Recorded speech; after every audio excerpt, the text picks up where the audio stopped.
ನಾರಾಯಣಂ ಸುರಗುರುಂ ಜಗದೇಕನಾಥಂ ಭಕ್ತಪ್ರಿಯಂ ಸಕಲಲೋಕನಮಸ್ಕೃತಂಚ ತ್ರೈಗುಣ್ಯವರ್ಜಿತಮಜಂ ವಿಭುಮಾದ್ಯಮೀಶಂ ವಂದೇ ಭವಘ್ನಮರಾಸುರಸಿದ್ಧವಂದ್ಯಂ ನಾರಾಯಣಂ ನಮಸ್ಕೃತ್ಯ ನರಂ ಚೈವ ನರೋತ್ತಮಂ ದೇವೀಂ ಸರಸ್ವತೀಂ ವ್ಯಾಸಂ ತತೋ ಜಯಮುದೀರಯೇ.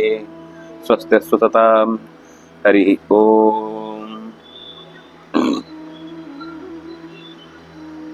ಭೀಷ್ಮಾಚಾರ್ಯರು ಮತ್ತು ಅರ್ಜುನನ ನಡುವೆ ಎರಡನೇ ದಿವಸದ ತೀವ್ರವಾದ ಯುದ್ಧ ನಡೆಯುವ ಪ್ರಸಂಗವನ್ನು ನಾವು ನೋಡಿದೆವು. ಕಾಶಿರಾಜ, ಶೈವ್ಯ, ಶಿಖಂಡಿ, ದೃಷ್ಟದ್ಯುಮ್ನ, ವಿರಾಟ, ಸಾತ್ಯಕಿ, ಪಾಂಚಾಲ್ಯರು, ಎಲ್ಲ ದ್ರೌಪದೇಯರು, ಇನ್ನುಳಿದ ಅನೇಕ ವೀರರು ಒಟ್ಟಿಗೆ ಒಂದು ಕಡೆಯಿಂದ ಭೀಷ್ಮಾಚಾರ್ಯರ ಮೇಲೆ ನುಗ್ಗಿದಾಗ ಅಷ್ಟೂ ಜನರನ್ನ ಭೀಷ್ಮಾಚಾರ್ಯರು ಹಿಂದೆ ಸರಿಸಿದ್ದಾರೆ ಯುದ್ಧದಲ್ಲಿ. ಮತ್ತೊಮ್ಮೆ ದೃಷ್ಟದ್ಯುಮ್ನ, ಸಾತ್ಯಕಿ, ವಿರಾಟ ಹಾಗೆ ಇನ್ನೂ ಅನೇಕ ವೀರರು ದ್ರೋಣಾಚಾರ್ಯರನ್ನ ಮತ್ತೆ ಮುಗಿಬಿದ್ದಿದ್ದಾರೆ. ಈ ಮಧ್ಯದಲ್ಲಿ ಅರ್ಜುನ ಯಾವಾಗ ಭೀಷ್ಮರಿಗೆ ಎದುರಾದ್ನೋ ಆಗ ಯುದ್ಧದ ಸ್ವರೂಪ ಸ್ವಲ್ಪ ಬದಲಾಯಿತು. ಮಧ್ಯೆ ಚೇಂಜ್ ಆಗಲಿಲ್ಲ. ಬಹಳ ಹೊತ್ತು ಯುದ್ಧ ನಡೀತಾನೆ ಇತ್ತು.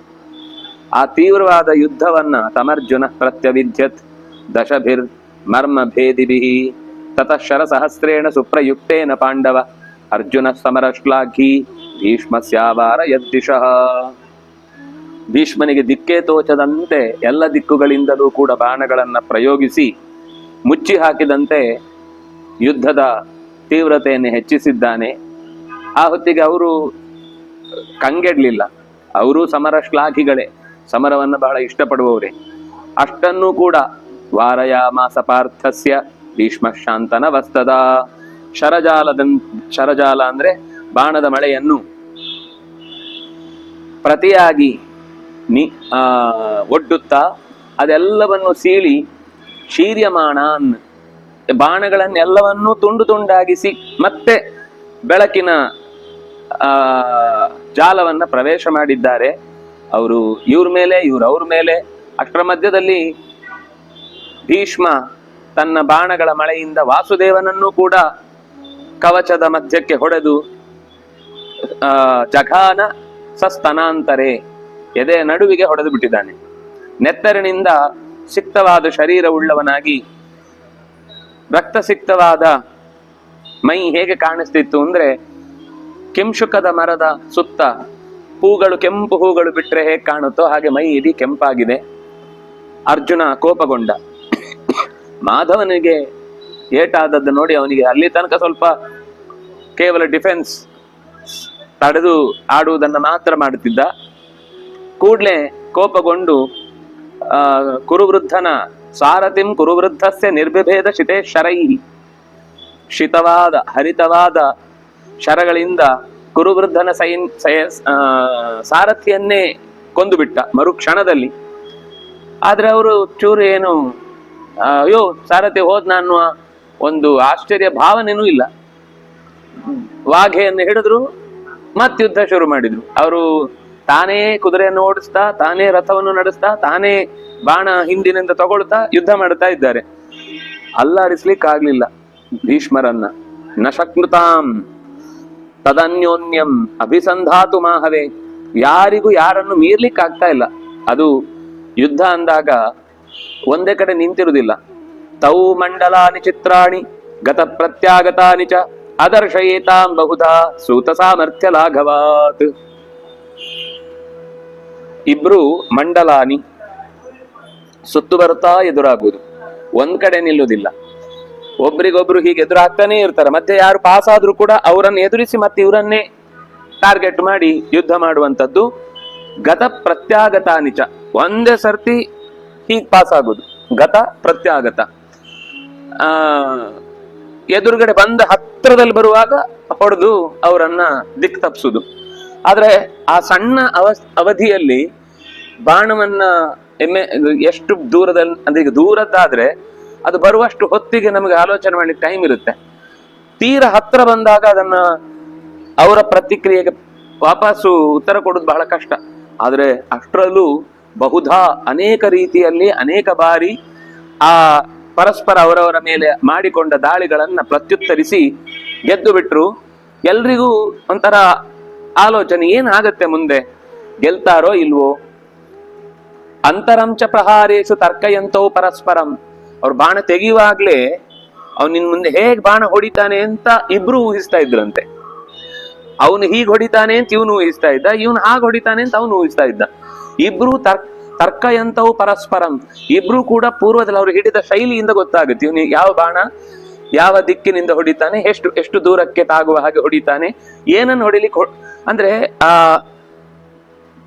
ಈಗ ಚೆಂಡು ಎಸೆಯುವಾಗ ಬೇಕು ಅಂತ ಅವನ ಮೈ ಮೇಲೆ ಹಾಕಬೇಕೋ, ವಿಕೆಟಿಗೆ ಹಾಕಬೇಕೋ, ಔಟ್ ಸ್ವಿಂಗ್ ಹಾಕಬೇಕೋ, ಇಷ್ಟು ಅವನ ಕಣ್ಣಲ್ಲಿರುತ್ತೆ, ಅವನು ಹಾಕುವ ದೃಷ್ಟಿ. ಅದನ್ನು ನೋಡ್ಕೊಂಡು ಬಾಲ್ ಅನ್ನು ಅಳಿಯೋರಿರ್ತಿದ್ರು. ಲಾಸ್ಟ್ ಮೂಮೆಂಟ್ ಅಲ್ಲಿ ಬೆರಳು ಹೇಗ್ ಪ್ರೆಸ್ ಆಗುತ್ತೆ, ಹೀಗ್ ಪ್ರೆಸ್ ಆಗುತ್ತೋ, ಹೀಗ್ ಪ್ರೆಸ್ ಆಗುತ್ತೋ, ಹೀಗೆ ಪ್ರೆಸ್ ಆಗುತ್ತೋ, ಇದನ್ನು ನೋಡ್ಕೊಂಡು ಆಡ್ತಿದ್ದೆ ಅಂತ ಸಚಿನ್ ಕೂಡ ಎಷ್ಟೋ ಸರ್ತಿ ಹೇಳಿದ್ದಿದೆ. ಅವನ ಆಟದ ಕೊನೆಯ ಆ ಕ್ಷಣವನ್ನ ಗಮನಿಸಿ ಅದು ಬಾಲ್ ಹೇಗ್ ಬರುತ್ತೆ ಅಂತ ಊಹಿಸಿ ಎಲ್ರು ಅವನು ಹೀಗ್ ಹೊಡಿತಾನೆ ಅನ್ಕೊಂಡ್ರೆ ಲಾಸ್ಟ್ ಹೊಡಿಯುವುದು ಹೀಗ್ ಮಾಡಿ ಮತ್ತೆ ಹೀಗೆ ಅಂದ್ಬಿಡ್ತು, ಅದು ಹಿಂದಕ್ಕೆ ಹೋಗ್ಬಿಡ್ತಿತ್ತು ಪೂರ್ತಿ ತಾಗಿ.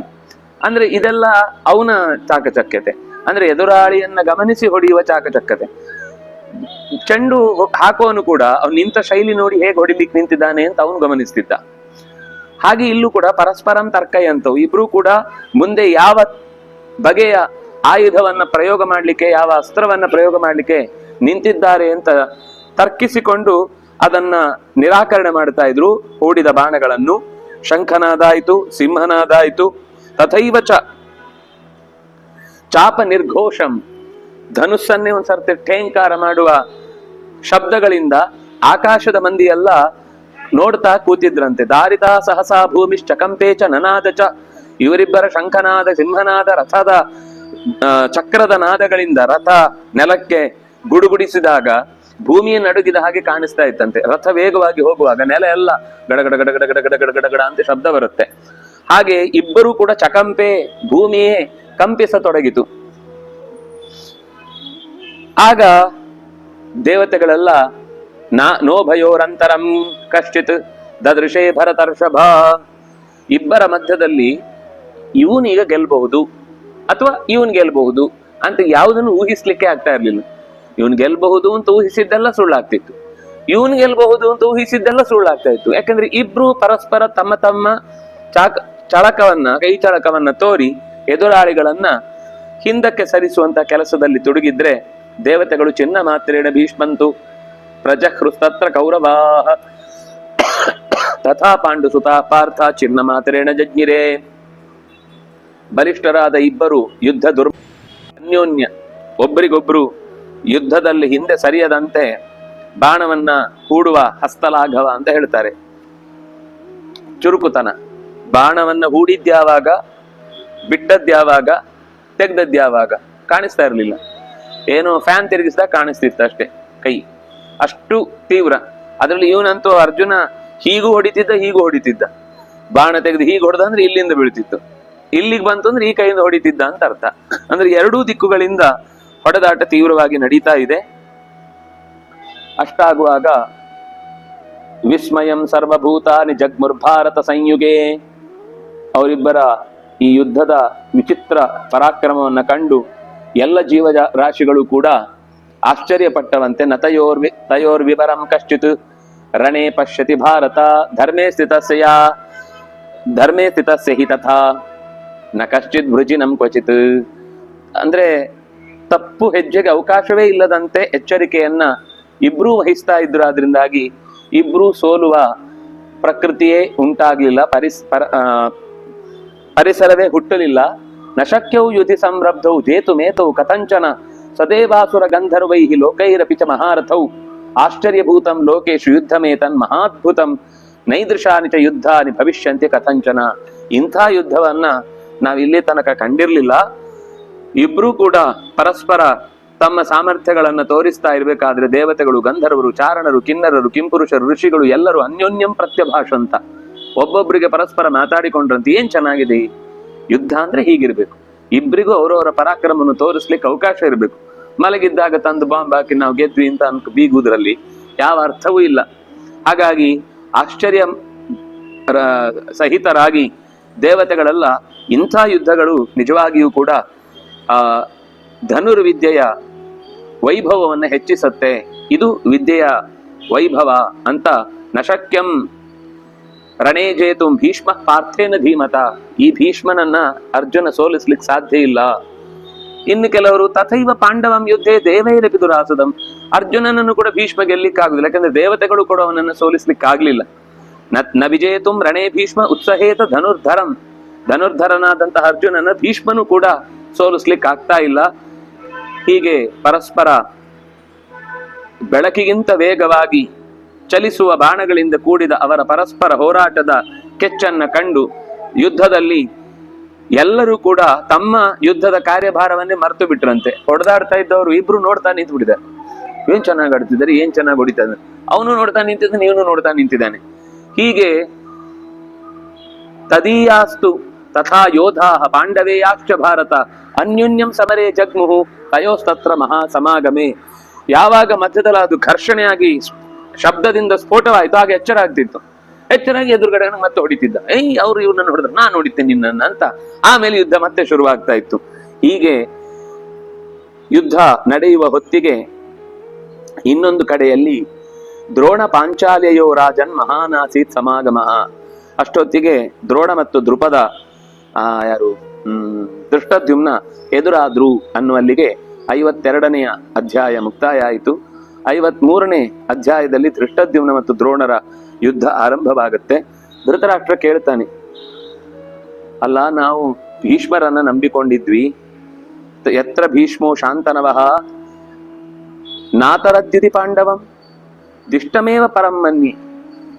ಈ ತೋಳಿನ ಬಲಕ್ಕೆ ಬೆಲೆ ಇಲ್ಲ ಅನ್ಸುತ್ತೆ, ಎಲ್ಲ ದೇವರ ಬಲದಿಂದ ನಡೆಯುವುದು. ಅಂದ್ರೆ ಕೃಷ್ಣ ಆ ಕಡೆ ಇದ್ದಾನೆ, ಅವನು ಗೆಲ್ಲಿಸ್ತಾ ಇದ್ದಾನೆ. ಭೀಷ್ಮನ ನಿಜವಾದ ಸಾಮರ್ಥ್ಯವನ್ನ ಪ್ರಕಟಗೊಳ್ಳಿಕ್ಕೆ ಕೃಷ್ಣ ಬಿಡ್ತಾ ಇಲ್ಲ. ಅಂತರ್ಕುಹಕ ಅದು. ದೈವಮೇವ ಪರಂ ಮನ್ಯೆ ನ ಪೌರುಷಂ. ಪೌರುಷಕ್ಕೆ ಬೆಲೆ ಇಲ್ಲ. ಇಲ್ಲ ಅಂದ್ರೆ ಎಂಥ ಪೌರುಷದ ಉತ್ತುಂಗದ ಸ್ಥಿತಿಯಲ್ಲಿರುವನಿಂದ ಕೂಡಿದ ವ್ಯಕ್ತಿತ್ವ. ಏನು ಸಾಮಾನ್ಯ ವ್ಯಕ್ತಿಗಳು ಅಂತಂದ್ರೆ ಹಾಗೆ ಹೇಳಬೇಕು. ಆಗ ಸಂಜಯ್ ಹೇಳ್ತಾನೆ, ಅಯ್ಯೋ ಇದು ಯುದ್ಧ ಅನ್ನೋದು ಹೀಗೇನೆ, ನಾವು ಪ್ಲಾನ್ ಮಾಡಿದ ಹಾಗೆ ಹೀಗೆ ನಡೆಯುತ್ತೆ ಅಂತ ಹೇಳಲಿಕ್ಕೆ ಬರುವುದಿಲ್ಲ. ಯಾವ ಸಮಯದಲ್ಲಿ ಯಾರಲ್ಲಿ ಯಾವ ತರದ ಆಕ್ರೋಶ ಆವೇಶಗಳು ಹುಟ್ಟಿಕೊಳ್ತಾವೋ ಅದು ಗೆಲುವಿಗೆ ಕಾರಣವಾಗುತ್ತೆ. ನೀನು ಅಂದ್ರೆ ಅವನು ಪೌರುಷದ ಬಗ್ಗೆ ಮತ್ತು ದೈವದ ಬಗ್ಗೆ ಏನು ತುಲನೆ ಮಾಡಿ ಹೇಳಿದ, ಅದಕ್ಕೇನು ಉತ್ತರ ಕೊಡ್ಲೇ ಇಲ್ಲ ಸಂಜಯ. ಯಾಕೆಂದ್ರೆ ಅವನ ಮನಸ್ಸಲ್ಲಿ ಹಾಗೆ ಏನೋ ಮೋಸ ಮಾಡಿ ಗೆಲ್ಲಿಸ್ತಾನೆ ಕೃಷ್ಣ, ನಮ್ಮನ್ನೆಲ್ಲ ಸೋಲಿಸ್ತಾನೆ ಅಂತ ಈ ಭಾವವೇ ಕಾಣಿಸ್ತಾ ಇದೆ ಅವನ ಮಾತಲ್ಲಿ. ಅದಕ್ಕೆ ತಲೆ ಕೆಡಿಸ್ಕೊಳ್ಳಿಲ್ಲ. ಅಯ್ಯೋ ಆ ಯುದ್ಧ ಬಿಡು, ಇನ್ನು ಮುಂದೆ ಆಗುವ ಯುದ್ಧ ಬಗ್ಗೆ ಹೇಳ್ತೇನೆ ಕೇಳು. ದ್ರೋಣಸ್ತು ನಿಶಿತೈರ್ಬಾಣೈ ದೃಷ್ಟದ್ಯುಮ್ನಮವಿಧ್ಯತ. ತೀವ್ರವಾದ ಚುರುಕಾದ ಬಾಣಗಳಿಂದ ಯುದ್ಧಕ್ಕಾಗಿ ದೃಷ್ಟದ್ಯುಮ್ನನನ್ನು ದ್ರೋಣಾಚಾರ್ಯರು ಎದುರಿಸಿದ್ರು. ತತಃ ಪುನರಮೇಯಾತ್ಮ ಭಾರದ್ವಾಜ ಪ್ರತಾಪವಾನ್ ಶರೈ ಸಚ್ಛಾದಯಾಮಾಸ ದೃಷ್ಟದ್ಯುಮ್ನಮರ್ಷಣಂ. ಚತುರೋವಾಹಾನ್ 4 ಕುದುರೆಗಳು, ರಥದ ಸಾರಥಿ ಮತ್ತು ಅವನ ಚಕ್ರ. ರಥ ನೀಡಾದ್ ಅಪಾತಯತ್. ರಥ ನೀಡ ಅಂದ್ರೆ ಗೂಡು ಅಂತ ಅರ್ಥ. ರಥದ ಗೂಡಿನಿಂದ ಸಾರಥಿ ಬಿದ್ದು ಹೋಗುವಾಗ ಮಾಡದ ದ್ರೋಣಾಚಾರ್ಯರು. ಯಾರ್ದು? ದೃಷ್ಟದ್ಯುಮ್ನದ್ದು. ಕುದುರೆಗೂ ಪೆಟ್ಟಾಗಿ ಅದು ಎಲ್ಲೆಲ್ಲೋ ಓಡ್ಲಿಕ್ಕೆ ಶುರುವಾಯಿತು. ತಲೆಗೆ ಪೆಟ್ಟಾಗ್ಬಿಟ್ಟು ತಲೆ ತಿರುಗ್ತಾ ಇದೆಯೋ ಏನೋ. ಇನ್ನು ಧ್ವಜವು ಬಿದ್ದು ಹೋಯಿತು. ಆಗ್ಲೇ ಸಂಕ್ರುದ್ಧ ಕೋಪದಿಂದ ಕೂಡಿದಂತಹ ದೃಷ್ಟದ್ಯುಮ್ನ ದ್ರೋಣನನ್ನು ಮತ್ತೆ 90 ಬಾಣಗಳಿಂದ ಮರಳಿ ಹೊಡೆದ. ಇವರಿಬ್ಬ ಯುದ್ಧ ಹಾಗೆ ಮುಂದುವರಿಯಿತು. ಪ್ರತಿಯಾಗಿ ದೃಷ್ಟದ್ಯುಮ್ನನು ಬಾಣಗಳ ಮಳೆಯಿಂದ ದ್ರೋಣಾಚಾರ್ಯರನ್ನ ಕಾಣದಂತೆ ಮಾಡಿಬಿಟ್ಟ. ಕಾಲದಂಡ ಮಿವಾಪರಂ. ಅವನು ನಿಂತದ್ದು ಹೇಗೆ ಕಾಣಿಸ್ತಾ ಇತ್ತು ಅಂದ್ರೆ ಕಾಲದಂಡದಂತೆ ಕಾಣಿಸ್ತಾ ಇತ್ತು, ಯಮನಂತೆ ಕಾಣಿಸ್ತಾ ಇದ್ದ ಅಂತ ಹೇಳ್ತಾರೆ.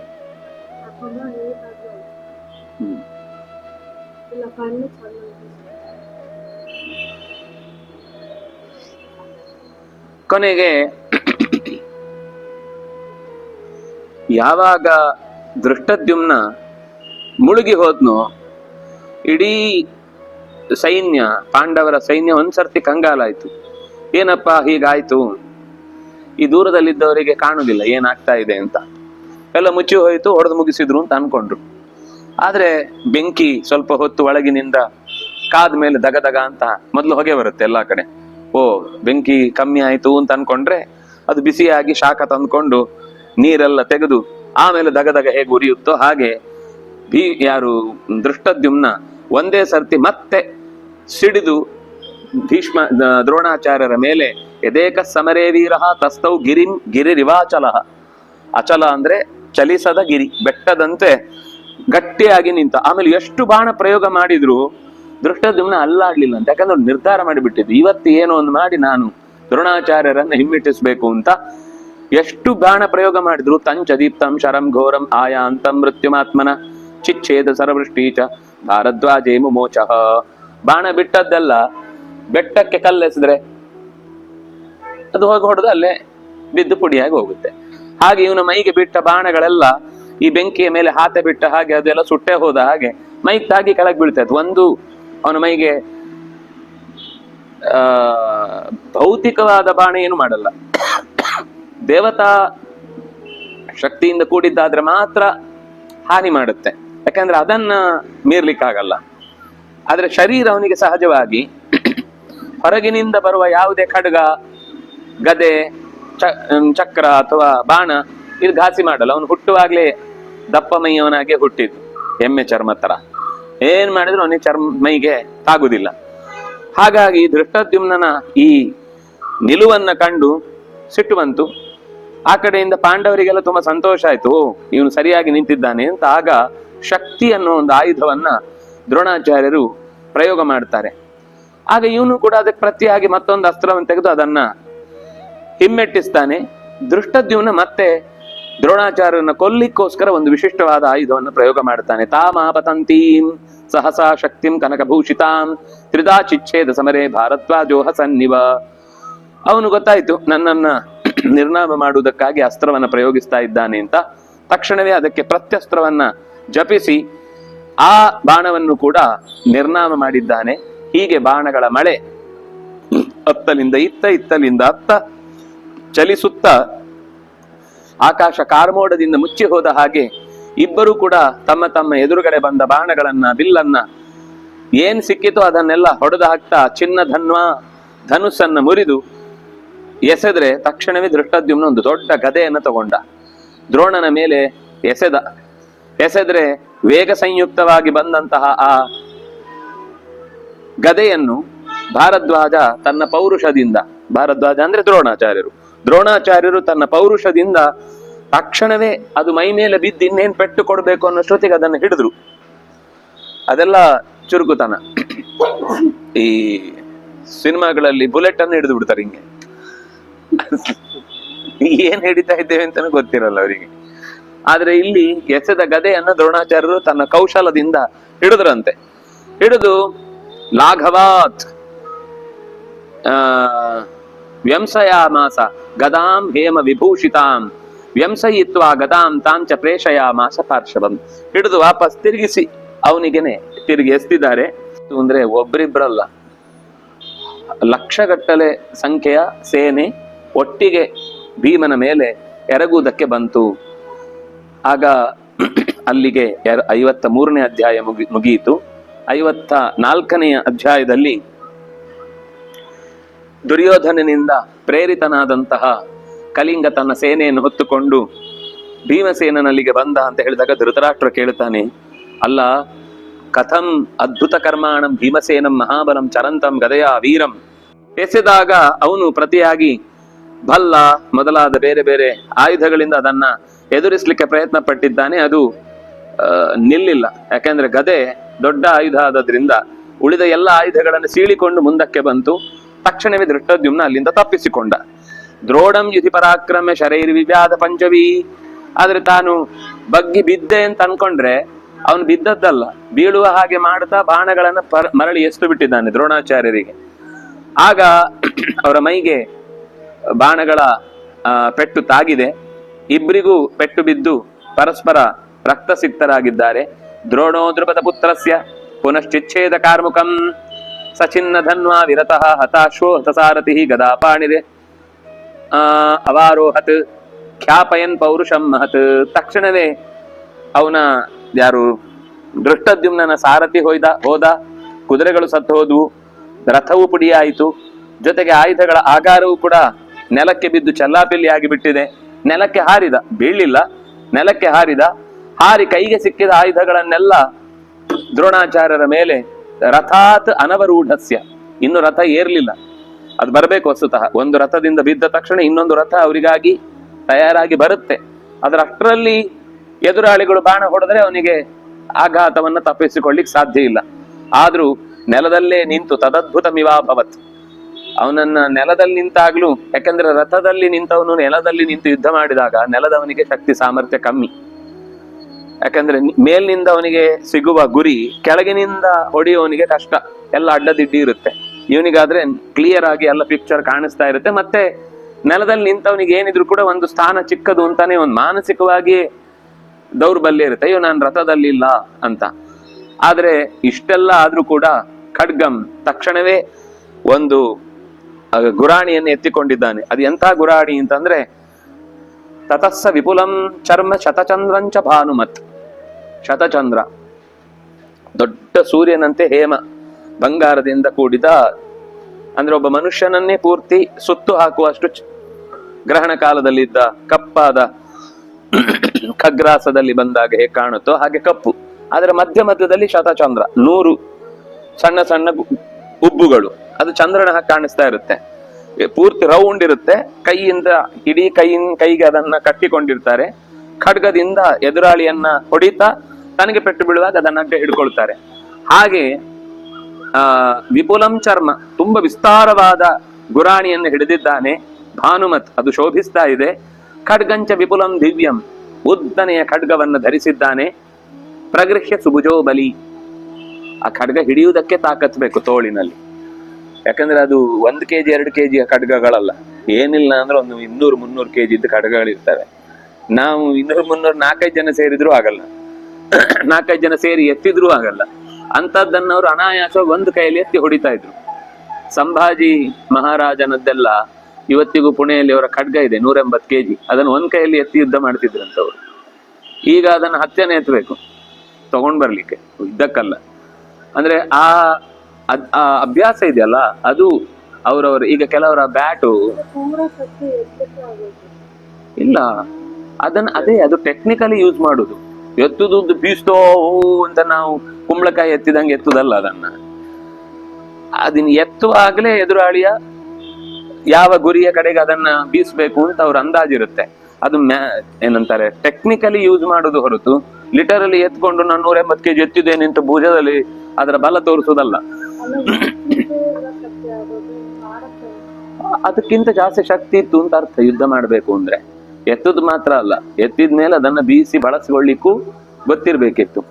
ಅಂದ್ರೆ ಅದು ಅಭ್ಯಾಸ ಮಾಡಿದವರಿಗೆ ಅತ್ಯಂತ ಸುಲಭ. ಈ ಕ್ರಿಕೆಟ್ ಅಲ್ಲಿ ಬ್ಯಾಟ್ ಕೆಲವರದ್ದು ಸಿಕ್ಕಾಬಟ್ಟೆ ಭಾರ ಇರುತ್ತೆ, ಅಷ್ಟಿರಲ್ಲ, 35-40 kg ಇರುತ್ತೆ. ಎತ್ತಿ 135-40 kg ಬ್ಯಾಟ್. 60 kg ನೀವು ಯಾವ್ದು ಚಿಕ್ಕದು ಇದರದ್ದು ಹೇಳ್ತಾ ಇದ್ದೀವಿ, ಲೂನಗೀನ ತರದ್ದು. ಇದೆಲ್ಲ ಜಾಸ್ತಿ ಇರುತ್ತೆ, 125 cc 140 cc ಇದೆಲ್ಲ ಜಾಸ್ತಿ ಇರುತ್ತೆ. ಜಾಸ್ತಿ ಮಿನಿಮಮ್. ಅದನ್ನ ನೀವು ಎತ್ಕೊಂಡು ಹೋಗುದಲ್ಲ, ಬಳಸುದದು ಅಲ್ಲಲ್ಲ. ಕತ್ತಿ ಅದೇ ತರ ಇದು ಕೂಡ. ಗೊತ್ತಿಲ್ದವನಿಗೆ 30 kg ಕೂಡ ಅಡ್ಡ ಬೀಳುತ್ತೆ, ಬ್ಯಾಲೆನ್ಸ್ ಮಾಡ್ಲಿಕ್ಕೆ ಬರಲ್ಲ. ಆಗತ್ತೆ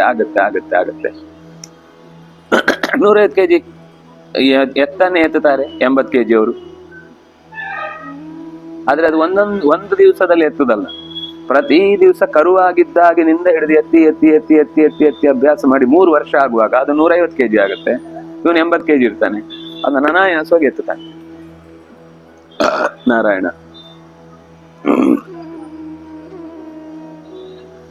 ಲಾಘವಂ ಚಾಸ್ತ್ರ ವೇಗಂಚ ಬಲಂ ಬಾಹ್ಕೋಶ್ಚ ಭಾರತ ತತ್ರಾದ್ಭುತಂ ಅಪಶ್ಯಾಮ ಭಾರದ್ವಾಜಸ್ಯ ಪೌರುಷಂ. ದ್ರೋಣಾಚಾರ್ಯರ ಪೌರುಷವನ್ನ ಮಾತ್ರ ನೋಡಿದಷ್ಟು ಸಮಾಧಾನ ಆಗ್ತಾ ಇರಲಿಲ್ಲ. ಈ ಮಾಂಸವನ್ನ ಕಿತ್ತು ತಿನ್ನುವುದಕ್ಕೋಸ್ಕರ ಸಿಂಹ ಮದವೇರಿದ ಆನೆಯ ಗಂಡಸ್ಥಲವನ್ನ ಏರಿ ತನ್ನ ಆಹಾರಕ್ಕಾಗಿ ಅದು ಹೇಗೆ ಬಗೆಯುತ್ತೋ ಹಾಗೆ ಇಬ್ರು ಪರಸ್ಪರ ಗೆಲುವಿಗಾಗಿ, ಇಬ್ಬರ ಗೆಲುವಿನ ಆಮಿಷ ಅಂತ, ಇಬ್ಬರಿಗೂ ಆಮಿಷ ಯಾವುದು ಅಂದ್ರೆ ಗೆಲುವು. ಆಮಿಷ ಅಂದ್ರೆ ಮಾಂಸ ಅಂತ ಅರ್ಥ. ಅವರ ಇಬ್ಬರ ಅಪೇಕ್ಷೆಯ ಮಾಂಸ ಯಾವುದು ಅಂದ್ರೆ ಗೆಲುವು. ಗೆಲುವಿಗಾಗಿ ಇಬ್ರು ಕೂಡ ವಧಕಾಂಕ್ಷೆಯ ಅಭಿದುದ್ರಾವ ವೇಗೇನ, ಇಬ್ರು ಒಬ್ರಿಗೊಬ್ರು ವೇಗವಾಗಿ ಹೊಡೆದಾಡಿಕೊಳ್ತಾ ಇದ್ದಾರೆ. ಯದೇನಂ ಶರವರ್ಷೇಣ ವಾರಯಾಮಾಸ ಪಾರ್ಶ್ವತಂ ನಶಶಾಕತ್ತೋ ಗಂತುಂ ಬಲವಾನತಿ ಸಂಯುಗೆ. ಆದ್ರೆ ಬಾಣಗಳ ಮಳೆಯಿಂದ ದೃಪದ ಪುತ್ರನಾದಂತಹ ದೃಷ್ಟದ್ಯುಮ್ನನ್ನ ಹಿಂದೆ ಸರಿಸಿದ್ರು ಅವನೇನು ಹಿಂದೆ ಸರಿತಿರ್ಲಿಲ್ಲ. ನಿವಾರಿತಸ್ತು ದ್ರೋಣೇನ ದೃಷ್ಟದ್ಯುಮ್ನೋ ಮಹಾರಥ ನ್ಯವಾರಯಚ್ಛರೋಗಾಂಸ್ತಂ ಚರ್ಮಣ ಕೃತಹಸ್ತವತ್. ಅವನು ಅಷ್ಟು ಬಾಣ ಪ್ರಯೋಗ ಮಾಡಿದ್ರೆ ತನ್ನ ಕೈಯಲ್ಲಿದ್ದ ಶತಚಂದ್ರದಿಂದ ಅದನ್ನ ಹಿಡಿದು ನಿಲ್ಲಿಸಿ ತಾನು ಪ್ರತಿಯಾಗಿ ತನ್ನ ಆಯುಧಗಳನ್ನ ಪ್ರಯೋಗ ಮಾಡ್ತಾ ಇದ್ದ. ಹೀಗೆ ಸಾಹಾಯ್ಯಕರೀ ಸಮರೇ ಪಾರ್ಷತಸ್ಯ ಮಹಾತ್ಮನಃ ಸದ್ರೋಣಂ ನಿಶಿತೈರ್ಬಾಣೈ ರಾಜನ್ವಿವ್ಯಾದ ಸಪ್ತಭಿಹಿ. ಅವನಿಗೆ ಸಹಾಯಕ್ಕೆ ಅಂತ ಇನ್ಯಾರೋ ಆ ಕಡೆ ಈ ಕಡೆಯಿಂದ ಇಬ್ರು ಮೂವರು ಬಂದಾಗ ದ್ರೋಣಾಚಾರ್ಯರು ತಮ್ಮ ಬಾಣಗಳಿಂದ ಅವರನ್ನ ಹಿಂದಕ್ಕೆ ಸರಿಸಿದ್ರು.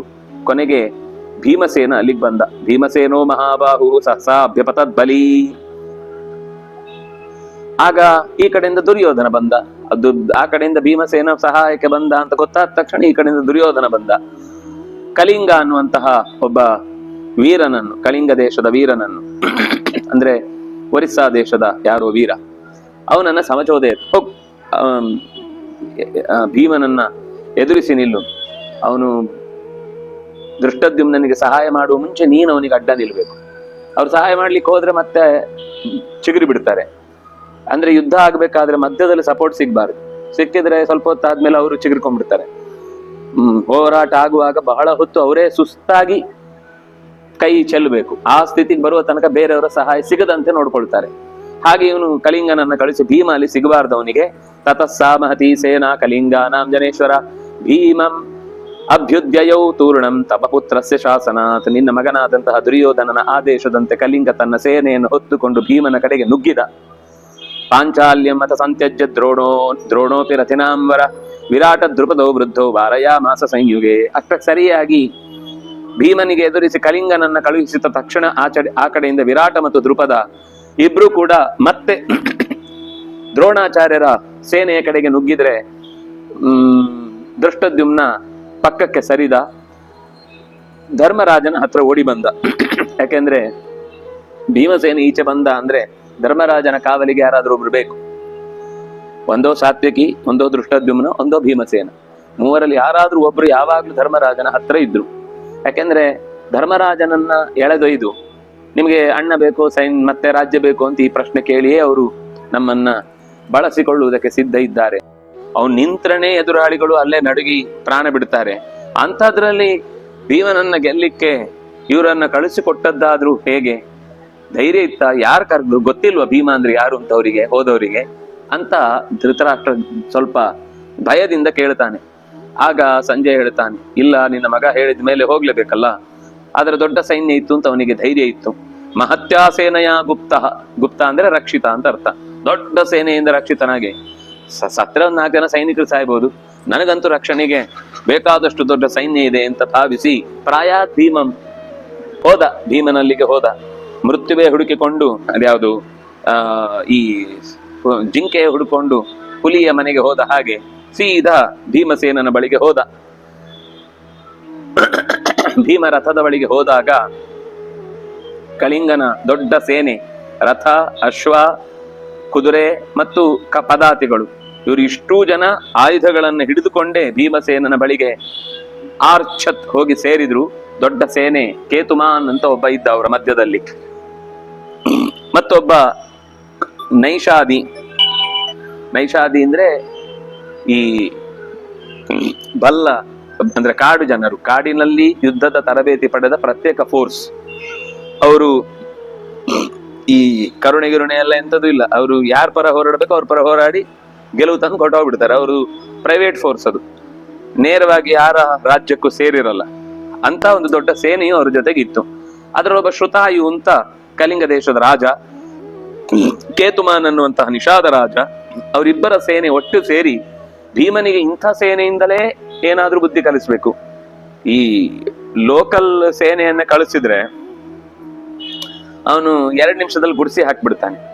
ಈ ಹೊಸ ಸೇನೆಯನ್ನು ಕಳಿಸಿದ್ರೆ ಅವರ ಯುದ್ಧದ ರೀತಿ ನೀತಿಗಳು ಬೇರೆ ಇರುತ್ತೆ. ಈ ಆಟಗಳಲ್ಲಿ, ಫುಟ್ಬಾಲ್ ಅಲ್ಲಿ ಘಾನಾದ ಆಟಗಾರರು ಬಂದ್ರೆ ಎಲ್ಲರೂ ಹೆದರ್ತಾರೆ. ಒಂದ್ಸಲ ಅವ್ರು ಪಶುಗಳನ್ನ ತಂದು ಆಟಕ್ಕೆ ಸೇರಿಸ್ಕೊಂಡ್ಬಿಟ್ಟಿರ್ತಾರೆ. ಪಶುಗಳು ಅಂದ್ರೆ ಈ ಜೈಲಲ್ಲಿ ಶಿಕ್ಷಿತರಾದವರು, ಎಲ್ಲಾ ವೈಲೆಂಟ್ ಆಗಿ ಬದುಕಿ ಕೆಟ್ಟ ಘಟನೆಗಳಿಂದ ಅವ್ರ ಜೀವನದಲ್ಲಿ ಇನ್ನೇನು ಅವರಿಗೆ ಬದುಕಬೇಕು ಅಂತ ಆಸೆನೇ ಇಲ್ಲ ಅಂತ ಅನ್ನೋರೆಲ್ಲ ಜೈಲಲ್ಲಿ ಇದ್ದವರನ್ನ ಸ್ವಲ್ಪ ತರಬೇತಿ ಕೊಟ್ಟು ಗುಂಪಲ್ಲಿ ಹಾಕಿ ಹೋಗಿ ನಿಮ್ಮನ್ನ ಮೆರೆಸಿ ಬಿಡ್ತೇವೆ ಅಂತ ಕಳಿಸ್ಬಿಡ್ತಾರೆ.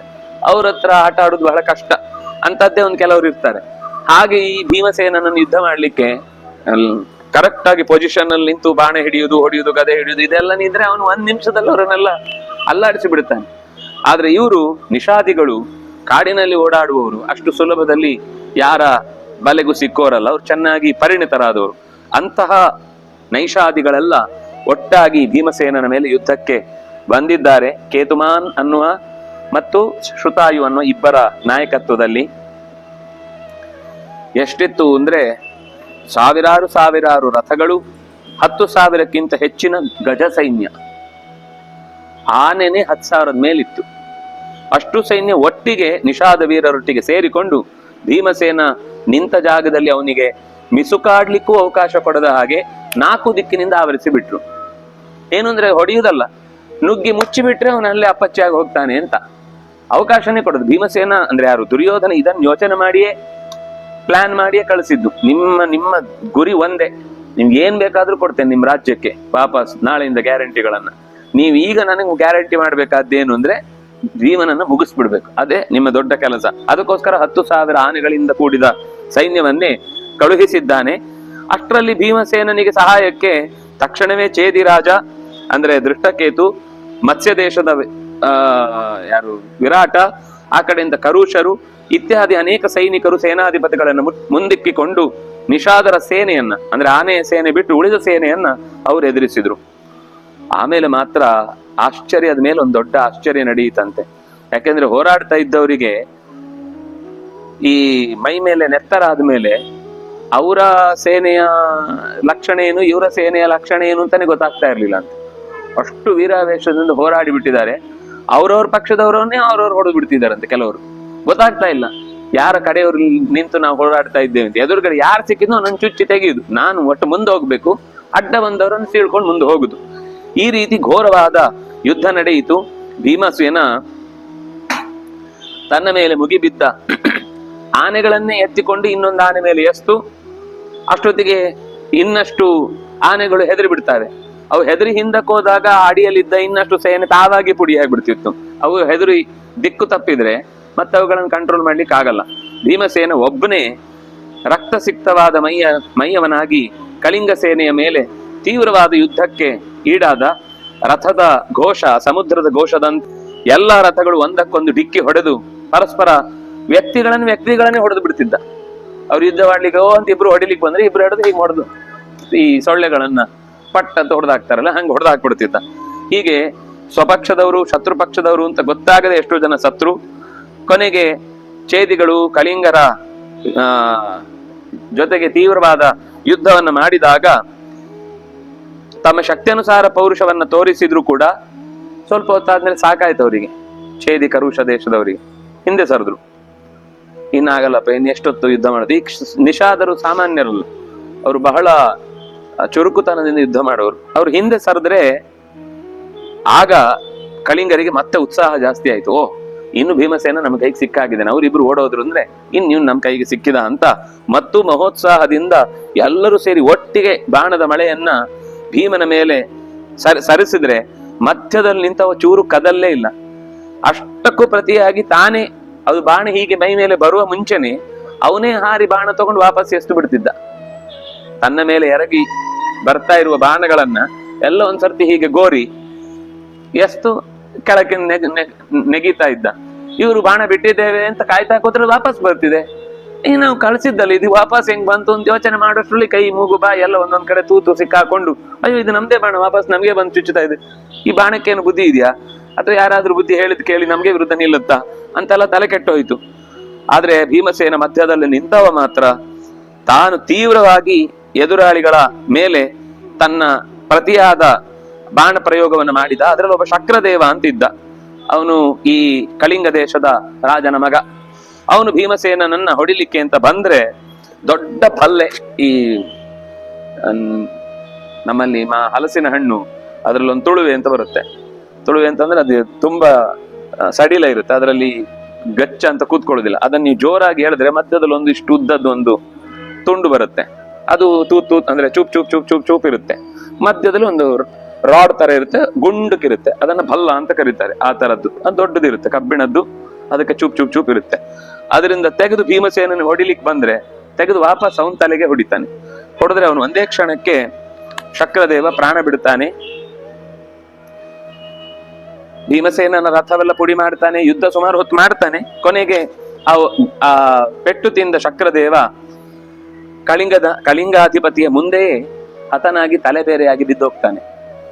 ಆಗ ಕಳಿಂಗ ದೇಶದ ರಾಜನಿಗೆ ಒಂದ್ಸತಿ ಗಾಬರಿ ಆಗುತ್ತೆ, ಏನಿದು ಇಷ್ಟು ತೀವ್ರವಾದ, ಯಾಕಂದ್ರೆ ತನ್ನ ಮಗನ ಮೇಲೆ ಭಾರಿ ನಂಬಿಕೆ ಇರುತ್ತಾನೆ, ಯುದ್ಧದಲ್ಲಿ ಖಂಡಿತ ಈಗ ಹೋಗಿ ಭೀಮಸೇನನನ್ನು ಕೊಂದು ದುರ್ಯೋಧನನ ಕೈಯಿಂದ ಸಮರಶ್ಲಾಘಿ ಅಂತ ಬೆಂತಟ್ಟಿಸಿಕೊಳ್ತಾನೆ ಅಂತ ಅನ್ಕೊಂಡಿದ್ದ. ಆದ್ರೆ ತನ್ನ ಎದುರುಡೆ ಸತ್ತು ಹೋದಾಗ ಸಿಟ್ಟು ಜಾಸ್ತಿ ಆಯ್ತು.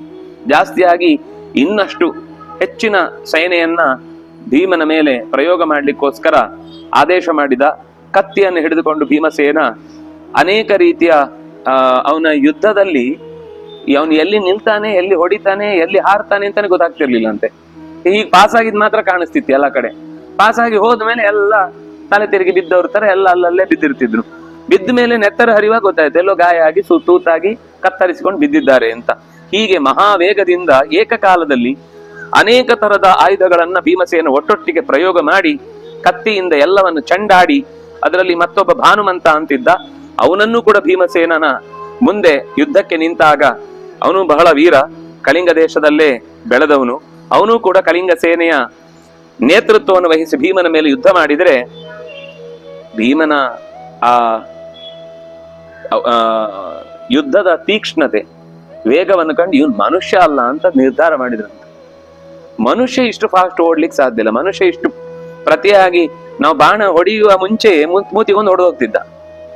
ಬಾಣ ಹೀಗೆ ಹಿಡಿದು ನಿಡಿಬೇಕು ಅಂತಂದ ಆ ಬಾಣ ಬಿಲ್ಲು ಎಲ್ಲ ಮುಖಕ್ಕೆ ಬಡ್ದು ಹೋಗ್ಬಿಟ್ಟಾಗಿರ್ತಿತ್ತು.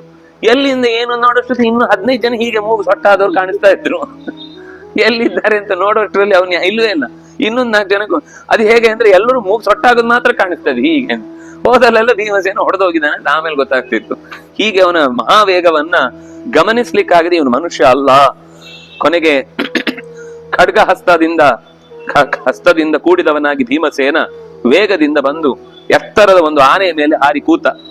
ಆ ಪಕ್ಕದ ಆನೆಯ ಮೇಲೆ ಕಳಿಂಗರಾಜ ಕೂತಿದ್ದ. ಹಾಗಾಗಿ ಅವನು ಶಕ್ತಿಯನ್ನ ಭೀಮನ ಮೇಲೆ ಪ್ರಯೋಗ ಮಾಡ್ಲಿಕ್ಕೆ ಬಂದಾಗ ತಕ್ಷಣವೇ ತನ್ನ ಚೂಪಾದ ಕತ್ತಿಯನ್ನ ಆ ಕಳಿಂಗ ದೇಶದ ರಾಜನ ಮೇಲೆ ಪ್ರಯೋಗ ಮಾಡಿ ಅವನ ಎದೆಯನ್ನ ಎರಡಾಗಿ ಸೀಳಿದ. ಭಾನುಮಂತನೂ ಕೂಡ ಹಾಗೆ ಬಿದ್ದ. ಇನ್ನು ಅವನ ಸುತ್ತ ಪರಿವಾರದಂತೆ ಸೇರಿಕೊಂಡಿದ್ದ ಅನೇಕ ಜನ ಆ ಆನೆಯಿಂದ ಬೊಂಬೆಗಳನ್ನೆಲ್ಲ ಮಲಗಿಸಿದ್ರೆ ಅದು ಬೆನ್ನಲ್ಲಾಡಿಸಿದ್ರೆ ಬಿದ್ದು ಹೋಗುವಾಗ ಹೇಗೆ ಕಾಣುತ್ತೋ ಹಾಗೆ ಎಲ್ಲ ಅಲ್ಲಲ್ಲಿ ಉದುರು ಬಿದ್ದು ಹೋದುವಂತೆ. ಅದಕ್ಕೆ ನೆಗೆದ 4 ದಿಕ್ಕುಗಳಲ್ಲಿ ಬೇರೆ ಬೇರೆ ರೀತಿಯಿಂದ ತುಂಬಾ ಅದ್ಭುತ ಅವನ ವರ್ತನೆಗಳೆಲ್ಲ. ನ ಭೀಮಂ ಸಮರೇ ಮೇನೆ ಮಾನುಷಂ ಭರತರ್ಷಭ ತಥೋ ಭೀಮ ಮಹಾಬಾಹು ನರ್ದಿತ್ವ ವಿಪುಲಂ ಸ್ವನಂ. ಜೋರಾಗಿ ಶಬ್ದ ಮಾಡ್ತಾ ವಿಚಿತ್ರ ಗತಿಗಳಿಂದ ಅನೇಕ ಆನೆಗಳ ಬೆನ್ನ ಮೇಲೆ ಹಾರಿ ಹಾರಿ ಹಾರಿ ಹಾರಿ ಅವನ ನೆಲದಲ್ಲೇ ಇರ್ತಿರ್ಲಿಲ್ಲ. ಅನೇಕ ಆನೆಗಳ ಬೆನ್ನ ಮೇಲೆ ಹಾರಿ ಅಷ್ಟೂ ಆನೆಗಳಿಗೆ ಒಂದ್ಸರ್ತಿ ಕಂಗಾಲ ಅಂದ್ರೆ ಯಾವ್ದು ಪರ್ವತವನ್ನ ನಮ್ಮ ಬೆನ್ನ ಮೇಲೆ ಇಟ್ಟು ಯಾರೋ ಹೋದ್ರು, ಇನ್ನು ನಾವು ಆಚೆ ಈಚೆ ತಿರುಗಿದ್ರೆ ಬಿದೋಗ್ತೇವೆ ಅಂತ ಅನ್ಸುವಾಗ ಎಲ್ಲ ಸ್ಥಿರವಾಗಿ ನಿಂತು ಬಿಟ್ಟಿವೆ. ಅಷ್ಟರಲ್ಲಿ ಎಲ್ಲಾ ಆನೆಗಳನ್ನು ಕೊಂದು ಬಂದಿದ್ದಾನೆ. ಭೀಮಸೇನನ ಗತಿಗೆ ಸರ್ವತೋಮುಖವಾದ ಗತಿ ಅಂತ ಹೇಳ್ತಾರೆ. ಅವನು ಹೀಗೂ ಹೋಗ್ತಿದ್ದಂತೆ ಹೀಗೂ ಹೋಗ್ತಿದ್ದಂತೆ. ಆನೆಗಳು ಬಂದ್ರೆ ಆನೆಗಳ ಮೇಲೆ ಅದು ಕಾಲ್ ಕೊಟ್ಟು ಎಲ್ಲ ನಡೆಯುವಷ್ಟು ಟೈಮೇ ಇಲ್ಲ. ಓಡಿ ಬಂದ್ರೆ ಅದರ ಹೊಟ್ಟೆ ಮಧ್ಯಕ್ಕೊಂದು ಕಾಲಿಟ್ಟ, ತಲೆ ಮೇಲೆ ಕಾಲಿಟ್ಟು ಒಂದ್ಸರ್ತಿ ಒತ್ತಿದ, ಕಾಲ್ ಕುಸ್ತು ಕೆಳಗೆ ಬಿದ್ದೋಗ್ತಿತ್ತು ಆನೆಗಳು. ಹೀಗೆ ಅಷ್ಟು 10,000 ಆನೆಗಳು ಭೀಮಸೇನನ ಕೈಯಲ್ಲಿ ನಿರ್ನಾಮವಾಯಿತು. ಎದುರುಗಡೆ ಇದ್ದವರಿಗೆಲ್ಲ ಇದು ಎಂಥ ವ್ಯಕ್ತಿಯಪ್ಪ, ನಾವ್ ಯಾವ್ದೋ ಅಗ್ನಿಚಕ್ರಕ್ಕೆ ತಲೆ ಕೊಡ್ತಾ ಇದ್ದೇವೆ ಅಂತ ಅನ್ನಿಸ್ತಾ ಇದೆ. ಯಾಕಂದ್ರೆ ಯಾವಾಗ ಬಂದು ಯಾರ ತಲೆ ಹೋಗುತ್ತೆ ಅಂತ ಗೊತ್ತಾಗಲ್ಲ, ಅಷ್ಟು ವೇಗವಾದ ಯುದ್ಧ. ಕೊನೆಗೆ ಭೀಮಸೇನನಿಗೆ ಕೋಪವೂ ಬಂದಿತ್ತು. ಯಾಕೆಂದ್ರೆ ತನ್ನ ಅನೇಕ ಮಂದಿಯನ್ನ ಈ ಆನೆಗಳೇ ಸೈನ್ಯವನ್ನ ಪುಡಿಗಟ್ಟಿ ಬಿಟ್ಟಿತ್ತು ಫಸ್ಟ್ ಆರಂಭದಲ್ಲಿ ಬರುವಾಗ. ಹಾಗಾಗಿ ಎಲ್ಲ ಆನೆಗಳನ್ನು ನಿರ್ನಾಮ ಮಾಡಿ ಕೊನೆಗೆ ಗಿಡುಗದಂತೆ ವೇಗವಾಗಿ ಒಂದು ಕಡೆಯಿಂದ ಇನ್ನೊಂದು ಕಡೆಗೆ ವೇಗವಾಗಿ ಹಾರಿ ಹಾರಿ ತಲೆಯನ್ನೆಲ್ಲ ಹಾರಿಸ್ಕೊಂಡು ಹೋಗ್ತಾ ಇದ್ದ. ಕೊನೆಗೆ ನೆಲದಲ್ಲೇ ನಿಂತ. ಯಾರು ಎದುರು ಬರ್ಲಿಕ್ಕೆ ಧೈರ್ಯ ಇಲ್ಲ. ಭೀಮಸೇನ ನಿಂತಿದ್ದಾನ, ನಾನು ಹೋಗಲ್ಲ ನೀನು ಹೋಗು ಅಂತ ಅವ್ರು ಇವನೊಂದು ದುಡಿದು ಅವನೊಂದು ದುಡಿದು ಹೀಗೆ ಒಬ್ಬೊಬ್ರು ದೂಡಿಕೊಳ್ತಾ ಇದ್ರೆ ಅವನು ಒಬ್ಬರೇ ನಿಂತಿರ್ತಿದ್ದ ಮಧ್ಯದಲ್ಲಿ. ಬಂದವರೆಲ್ಲ ಅವನ ಕೈ ಕೆಳಗೆ ಪೆಟ್ಟು ತಿಂದು ಸಾಯ್ಲಿಕ್ಕೆ ಅಂತಾನೆ ಬರುದು. ಹಾಗೆ ಕೊನೆಗೆ ಅನೇಕ ರೀತಿಯ ಯುದ್ಧದ ಪ್ರಕ್ರಿಯೆಗಳನ್ನು ಹೇಳ್ತಾರೆ, ಅದರ ಹೆಸರು ಹೇಳ್ತಾರೆ. ನಮಗದರ ವಿವರಣೆ ಮತ್ತೆ ನಾವು ಯುದ್ಧ ತಂತ್ರದಲ್ಲೇ ನೋಡ್ಬೇಕು. ಪ್ರಾಂತ, ಆವಿದ್ಧ, ಉದ್ವಾಂತ, ಆಪ್ಲುತ, ಪ್ರಸೃತ, ಪ್ಲುತ, ಸಂಪ್ಲಾತ, ಸಮುತ್ತೀರ್ಣ. ಹೀಗೆ ಪಟ್ಟುಗಳು, ಯುದ್ಧದಲ್ಲಿ ಬಳಸುವ ಅನೇಕ ರೀತಿಯ ಪಟ್ಟುಗಳನ್ನ ಭೀಮಸೇನ ಬಳಸಿ ಕತ್ತಿಯ ವರಸೆ, ಗದೆಯ ವರಸೆ, ಕುದುರೆಯಲ್ಲಿ ನಿಂತು ಹೋರಾಡುವ ರೀತಿ, ಆನೆಗಳ ಮೇಲೆ ಕುಳಿತು ಹೋರಾಡುವ ಬಗೆ, ಇದ್ಯಾವುದೋ ಅವನು ಯಾರ ಹತ್ರ ಹೋಗಿ ಕಲ್ತದ್ದಲ್ಲ. ಅವನಿಗೇನೆ ಆ ಅಭ್ಯಾಸದಿಂದ ಇಳಿದು ಹತ್ತು ಎಲ್ಲ ಅಭ್ಯಾಸ ಆಗಿ ಎಲ್ಲರೂ ಕೂಡ ಯಾರು ಯುದ್ಧದಲ್ಲಿ ಯಾವ ಆಯುಧ ಹಿಡಿದು ಬರ್ತಾರೋ ಆ ಆಯುಧದಿಂದಲೇ ಅವರಿಗೆ ಸಾವು.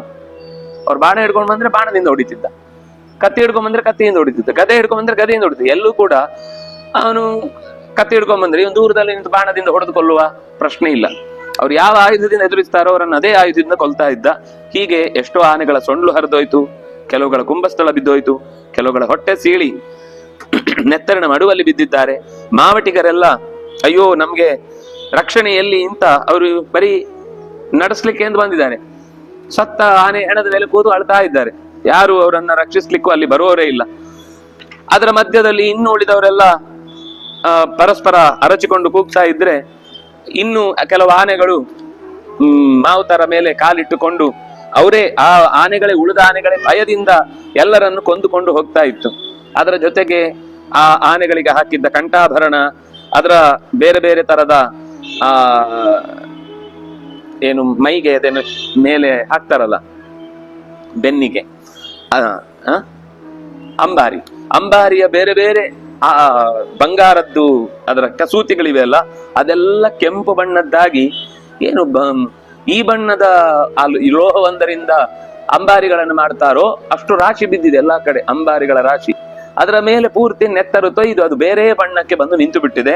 ಅದರ ಜೊತೆಗೆ ಆಯುಧಗಳೆಲ್ಲ ರಾಶಿ ಬಿದ್ದಿವೆ. ಎಂತೆಂಥ ಆಯುಧಗಳು, ಶಕ್ತಿಗಳು, ಆಮೇಲೆ ಒನಕೆ, ಭಿಂಡಿಪಾಲ, ಅನೇಕ ತರದ ಯಂತ್ರಗಳು, ವಿಚಿತ್ರವಾದ ಆಕೃತಿಯ ಬಿಲ್ಲುಗಳು, ಕುದುರೆಯ ಚಾಟಿ, ಜೊತೆಗೆ ಊದಿ ಎದುರಾಳಿಯನ್ನ ಕೊಲ್ಲುವಂತಹ ವೇಣುಕಗಳು. ಅಂದ್ರೆ ಅದರಲ್ಲಿ ಒಂದು ಸಣ್ಣ ಕಡ್ಡಿ ಇರುತ್ತೆ, ಉಫ್ ಅಂತ ಊದಿ ಎದುರಿಗೆ ಹೊಡೆದು ಬಿಡ್ತಾರೆ. ಅವನು ಪ್ರಜ್ಞೆ ತಪ್ಪಿ ಆನೆಗಳಿಗೆಲ್ಲ ಹೊಡೆಯುವಾಗ ನೀವು ಅದ್ರ ಎದುರುಗಡೆ ಹೋಗೋ ಅಂತ ಹೊಡಿಲಿಕ್ಕೆ ಆಗಲ್ಲ. ಅದನ್ನು ನೀವು ಅದರ ಮೈಗೆ ಮತ್ತು ಬರುವಂತದ್ದು ಏನಾದ್ರೂ ಮದ್ದು ಹಾಕಿ ಅದನ್ನು ಎದುರಿಸಬೇಕು. ಸುಲಭದಲ್ಲಿ ಎದುರಿಸ್ಲಿಕ್ಕೆ ಸಾಧ್ಯ ಇಲ್ಲ. ಅಂತಹ ವೇಣುಕಗಳು, ಅಂಕುಶಗಳು, ಆಮೇಲೆ ಬಂಗಾರದ ಹಿಡಿಗಳುಳ್ಳ ಕತ್ತಿಗಳು, ಹೀಗೆ ಎಲ್ಲವೂ ತುಂಡು ತುಂಡಾಗಿ ಅಲ್ಲಲ್ಲಿ ಬಿದ್ದದ್ದನ್ನ ನೋಡ್ತಾ ಇದ್ದಾರೆ. ಇದು ನೋಡಿದಷ್ಟು ಎದೆ ಒಡೆದು ಹೋಗುದು ಜಾಸ್ತಿ ಇಂಥ ಸ್ಥಿತಿಗಳನ್ನೆಲ್ಲ ನೋಡಿದಾಗ. ಯುದ್ಧದಲ್ಲಿ ಗೆಲುವಿನ ದೃಷ್ಟಿ ಜಾಸ್ತಿ ಆದಾಗ ಹುಮ್ಮಸ್ಸು ಜಾಸ್ತಿ ಆಗುತ್ತೆ. ವಸ್ತುಗಳೆಲ್ಲ ಚೆಲ್ಲಾಪಿಲ್ಲಿಯಾಗಿ ತುಂಡು ತುಂಡಾದ ಸ್ಥಿತಿಯಲ್ಲಿ ಮನೆಯಲ್ಲಿ ನೋಡಿದ್ರೆ ಏನ್ ಅನ್ಸುತ್ತೆ, ಒಂದ್ಸಲ ಏನಾಗಿರ್ಬೋದಪ್ಪ ಈ ಮನೆಯಲ್ಲಿ ಅಂತ ಗಾಬರಿ ಆಗುತ್ತೆ. ಹಾಗೆ ಮೈಯೆಲ್ಲ ಹರಿದು ಗಾಯದಿಂದ ನೆತ್ತರು ಸಿಕ್ತರಾಗಿದ್ದಂತಹ ಪ್ರಾಣಿಗಳು, ಅಂದ್ರೆ ಆನೆಗಳು, ಕುದುರೆಗಳು, ಮನುಷ್ಯರು, ಇವು ಎಲ್ಲರೂ ಕೂಡ ಈ ಭೀಮಸೇನನ ಘೋರವಾದ ಯುದ್ಧದಿಂದ ಆಶ್ಚರ್ಯಪಟ್ಟು ಹೇಗಪ್ಪ ಇಲ್ಲಿಂದ ತಪ್ಪಿಸಿಕೊಳ್ಳುವುದು ಅಂತ ಯೋಚನೆ ಮಾಡ್ತಾ ಇದ್ದಾರೆ. ಅಷ್ಟರ ಜೊತೆಗೆ ಈ ಕುದುರೆಯ ಕುತ್ತಿಗೆಗೆ ಹಾಕುವಂತಹ ಕಡಿವಾಳಗಳು, ಹಗ್ಗಗಳು, ರಥಕ್ಕೆ ಕಟ್ಟಿದಂತಹ ಬೇರೆ ಬೇರೆ ಬಂಗಾರದ ಕವಚಗಳು, ಆಮೇಲೆ ಅಲ್ಲಿ ಅವರಿಗೆ ನೆಲಕ್ಕೆ ಹಾಕಿದಂತಹ ಬಂಗಾರದ ಕಸೂತಿಗಳಿಂದ ಕೂಡಿದಂತಹ ಬಟ್ಟೆ, ಇನ್ನು ಕೇಟಕಗಳು, ಕವಚಗಳು, ಆಭರಣದ ಆಯುಧಗಳ ಬೇರೆ ಬೇರೆ ಪ್ರಕಾರಗಳು ಎಲ್ಲವೂ ಅಲ್ಲಿ ಯುದ್ಧ ಭೂಮಿಯಲ್ಲಿ ರಾಶಿ ರಾಶಿ ಬಿದ್ದಿದ್ದಾವೆ. ಇದನ್ನೆಲ್ಲ ನೋಡಿ ಅದು ಕೈ ಕತ್ತರಿಸಿ, ಕೈಯಲ್ಲಿ ಧನುಸ್ಸು ಅದು ಕತ್ತಿ ಹಾಗೆ ಇದೆ, ಕತ್ತಿಯ ಜೊತೆಗೆ ಕೈಯೂ ಇದೆ, ಕತ್ತರಿಸದ ಸ್ಥಿತಿಯಲ್ಲಿ ಕೈಯೇ ಇದೆ. ಅಂದ್ರೆ ಎಲ್ಲ ಆಯುಧಗಳು ಏದೇ ಹಿಡ್ಕೊಂಡಿದ್ದವು, ಹಾಗಾಗಿ ಕೈ ಕತ್ತರಿಸಿ ತಲೆ ಕತ್ತರಿಸಿ ಎಲ್ಲ ಒಂದೊಂದು ಕಡೆ ಬಿದ್ದಿದೆ. ಇದನ್ನ ನೋಡಿ ಎಲ್ಲರೂ ಕೂಡ ಗಾಬರಿ ಆದ್ರು.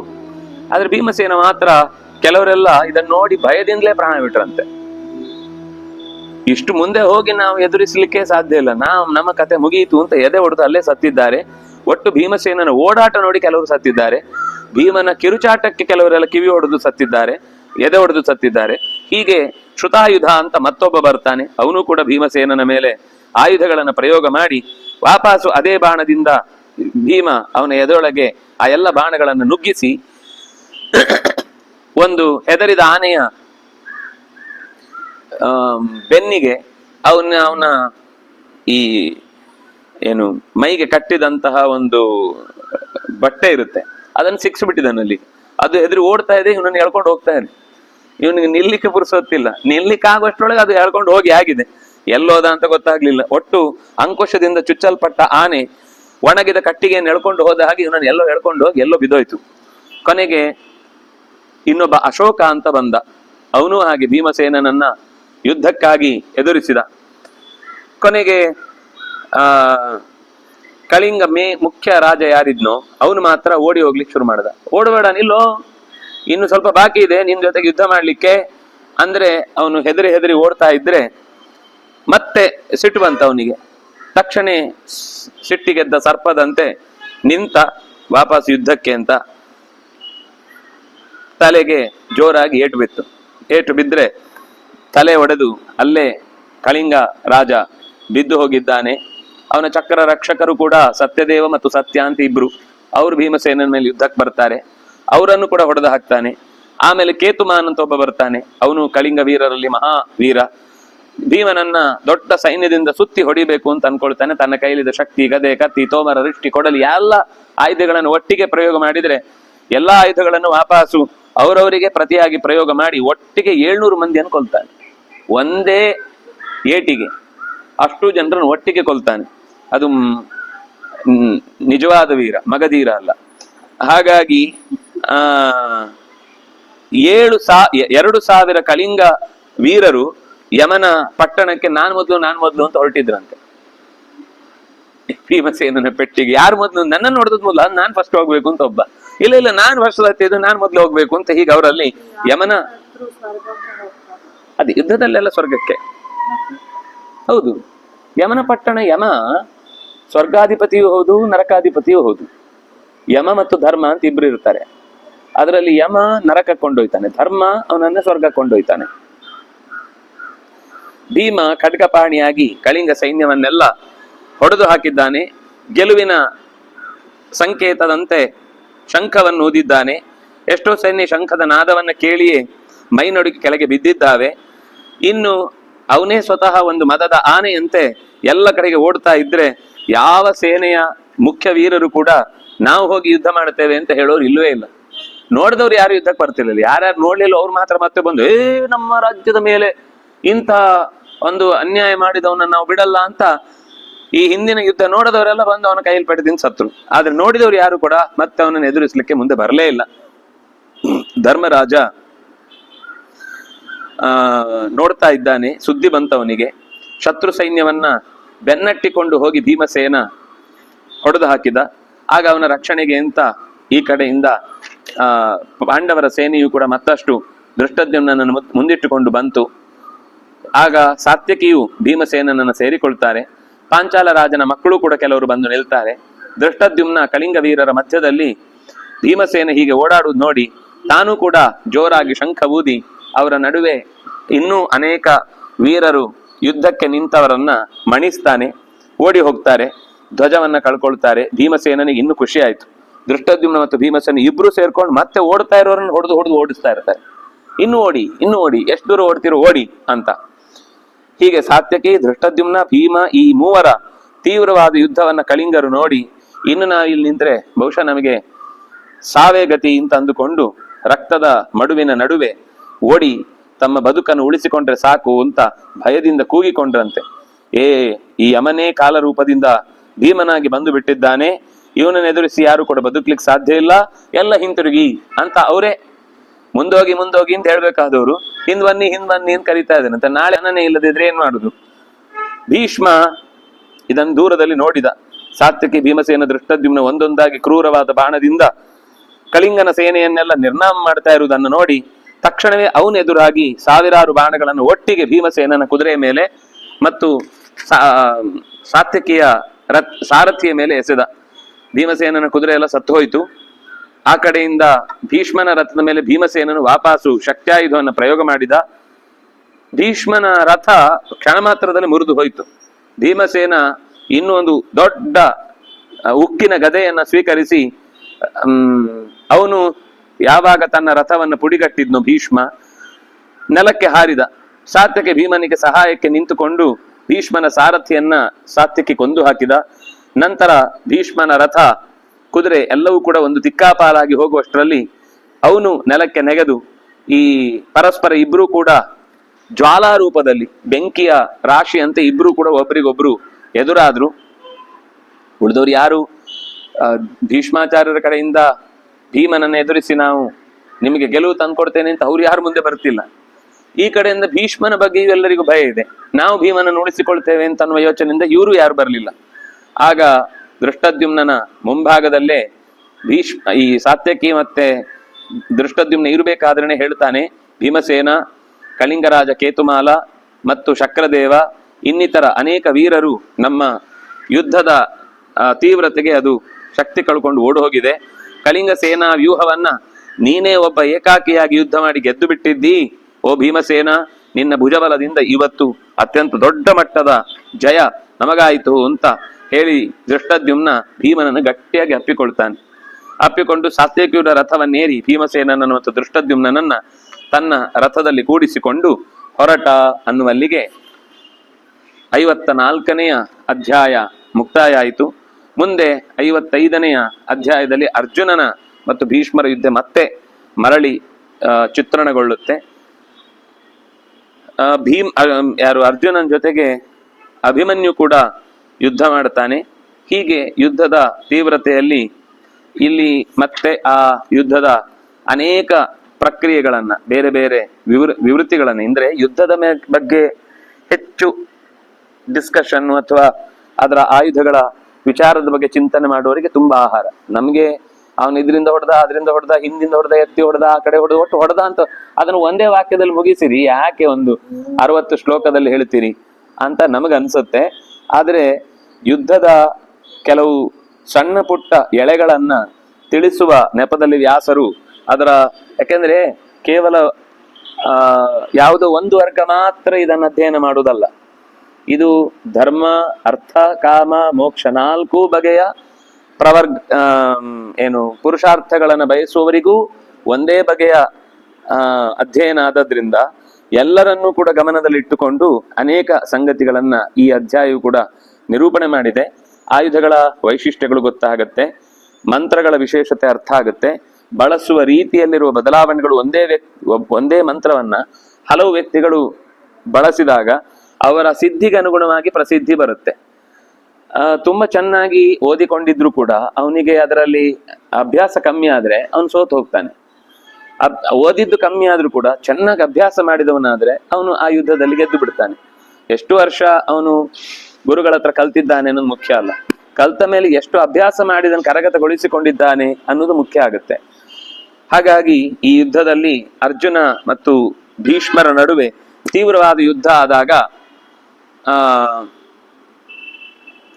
ಉಳಿದ ಎಲ್ಲ ಸೇನೆ ಮಹಾಭಯದಿಂದ ಹಿಂದಕ್ಕೆ ಸರಿದ್ರೆ ಪಾಂಡವರ ಮುಂದೆ ಭೀಷ್ಮನ ಆರ್ಭಟ ಮಾತ್ರ ಅತ್ಯಂತ ಹೆಚ್ಚಿದ್ರಿಂದ ದೇವತೆಗಳೆಲ್ಲ ಭಲೆ ಇದು ಚೆನ್ನಾದ ಯುದ್ಧ, ಅದನ್ನಾಗಿ ನಮಗೆ ಯಾವತ್ತೂ ಕೂಡ ಜಯದ ಬಗ್ಗೆ ಯೋಚನೆ ಇಲ್ಲ ಅಂತ ಪಾಂಡವರು ಭೀಷ್ಮಾಚಾರ್ಯರು ಅದನ್ನ ಸೋಲಿಸ್ತಾರೆ. ಅರ್ಜುನನ ಸಾಮರ್ಥ್ಯವನ್ನ ಜಯವಾದ್ಯದೊಂದಿಗೆ ಹೊರಡುವಾಗ ಅಷ್ಟೊತ್ತಿಗೆ ಸೂರ್ಯ ಅಸ್ತಮಿತನಾಗಿದ್ದಾನೆ ಅನ್ನುವಲ್ಲಿಗೆ 2ನೇ ದಿವಸದ ಯುದ್ಧ ಮುಕ್ತಾಯ ಆಗುತ್ತೆ. ನಾನು ಹಿಂದೆ ಹೇಳುವಾಗ ಭೀಷ್ಮಾಚಾರ್ಯರ ಯುದ್ಧ ಮತ್ತು ದ್ರೋಣಾಚಾರ್ಯರ ಯುದ್ಧದ ಕೊನೆಯಲ್ಲಿ ಹೇಳಿದೆ. ಈ ಯುದ್ಧದಲ್ಲಿ 2ನೇ ದಿವಸದ ಯುದ್ಧ ಮುಕ್ತಾಯ ಆಗುತ್ತೆ. ಇನ್ನು ಮುಂದೆ 3ನೇ ದಿವಸದ ಯುದ್ಧ ಆರಂಭ ಆಗುವ ಮುಂಚೆ 2 ಕಡೆಯಿಂದ ವ್ಯೂಹಗಳ ರಚನೆ ಆಗುತ್ತೆ. ಆ ವ್ಯೂಹಗಳ ರಚನೆಯ ವಿವರಣೆ ಇದೆ. ಆಮೇಲೆ ಯಾರು ಮೊದಲು ಯುದ್ಧದಲ್ಲಿ ಪ್ರವೃತ್ತಿಯನ್ನ ಮಾಡಿ ಯುದ್ಧದೊಳಗೆ ಸೇರಿಕೊಂಡ್ರು ಅನ್ನೋದನ್ನ ಮತ್ತೆ ನಾವು ನಾಳೆಯ ಚಿಂತನೆಯಲ್ಲಿ ಸೇರಿದಾಗ ನೋಡೋಣ ಅಂತ ಹೇಳ್ತಾ, ಕಾಯೇನ ವಾಚ ಮನಸ ಇಂದ್ರಿಯರ್ವಾ ಬುದ್ಧಿಯ ಆತ್ಮನಾವಾ ಅನುಸೃತ ಸ್ವಭಾವ ಕರೋಮಿ ಯತ್ ಸಕಲಂ ಪರಸ್ಮೈ ನಾರಾಯಣಾಯೇತಿ ಸಮರ್ಪಯಾಮಿ. ಶ್ರೀಕೃಷ್ಣಾರ್ಪಣಮಸ್ತು.